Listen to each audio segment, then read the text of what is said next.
ओम साईराम मु झज सामंतराय काईपदर साई मंदिर जड़े सदस्य।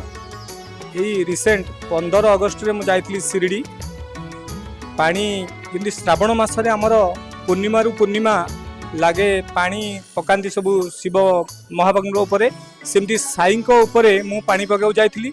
कम से कम कोपर गाँव रु 15 किलोमीटर हूँ शिरडी।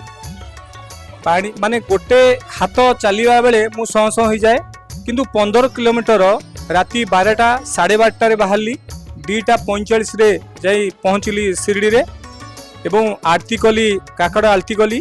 काकड़ आलती करने भितर मोठू पानी नेले गुरुजी एवं बाबांको पादुका उपरे पानी ढालले एवं ये थिला 18 अगस्ट रो तापरे 21 अगस्ट रे गुरुवार थाए सेमतिया 15 किलोमीटर चल चली राति 12टा 12:30 बाहरली गाधिया पाधिया करी गोदावरी नदी पानी उठेई नहीं साई बाबा उपरे पानी ढालली।